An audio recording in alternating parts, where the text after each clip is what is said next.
गणतंत्र दिवस के अवसर पर देश भर को शर्मसार होना पड़ा जब उग्रवादियों ने बैरिकेड तोड़कर ट्रैक्टर रैली के नाम पर लाल किला पर धावा बोला और गुंडागर्दी की। नांगलोई क्षेत्र और आईटीओ के निकट भी उग्रवादियों ने उपद्रव मचाया और करीब 300 दिल्ली पुलिस के कर्मचारी घायल हुए। लेकिन इस दौरान भी कुछ लोग थे जो खुलेआम उपद्रवियों का बचाव करने में लगे हुए थे।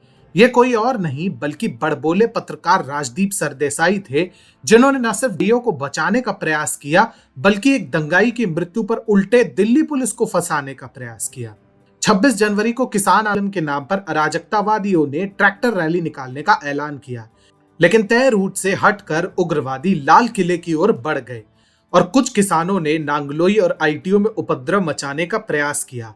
इसी बीच एक उपद्रवी ट्रैक्टर लेकर बैरिकेड तोड़ने का प्रयास कर रहा था, लेकिन इस कोशिश में ट्रैक्टर पलट गया और वह उपद्रवी मौके पर ही मर गया। लेकिन राजदीप सरदेसाई को इससे क्या, उन्हें तो बस एजेंडा साधना था। महोदय ने यह ट्वीट किया कि वह उपद्रवी पुलिस की गोली से मारा गया।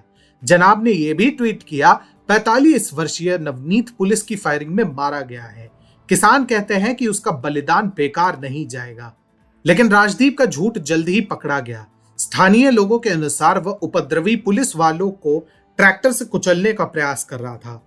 इसी प्रयास में उसका ट्रैक्टर पलट गया और वह उपद्रवी मारा गया। लेकिन जिस प्रकार से राजदीप भ्रामक ट्वीट कर रहे थे, वह मानो दिल्ली पुलिस पर हमला करवाने के लिए भीड़ को उकसा रहा था। लेकिन इतने पर भी राजदीप का मन नहीं भरा और लाइव टीवी कवरेज पर भी वह अपने झूठ को दोहरा रहे थे और जनाब कह रहे थे कि नवनीत की मृत्यु पुलिस की गोली सिर में लगने से हुई है।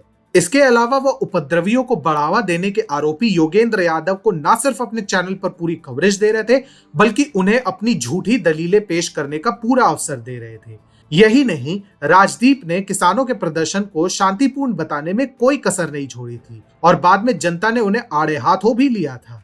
ट्विटर पर राजदीप के 90 लाख फॉलोअर्स हैं, जिससे आप समझ सकते हैं कि उनके एक ट्वीट की पहुंच कितनी होगी। बेहद संवेदनशील समय पर उन्होंने ऐसा ट्वीट किया जो किसानों को या उनके समर्थकों को हिंसा भड़काने पर उतारू कर सकता था।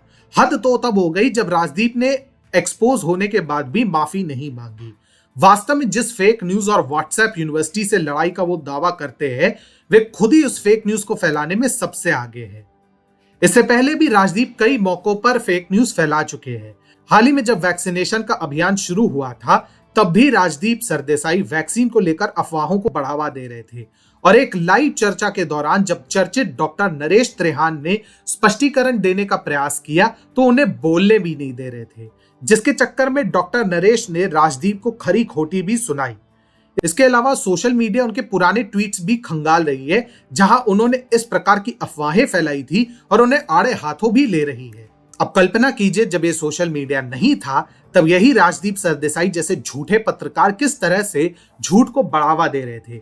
इन्हीं पत्रकारों के कारण 2002 के दंगों को एक तरफा रूप में चित्रित किया गया और यही प्रयास राजदीप ने वर्तमान उपद्रव के लिए भी किया। परंतु सोशल मीडिया पर जागरूक लोगों ने राजदीप की पोल खोलने का काम किया है और अब उनकी फेक पत्रकारिता के विरुद्ध एक्शन लेने की मांग उठ रही है।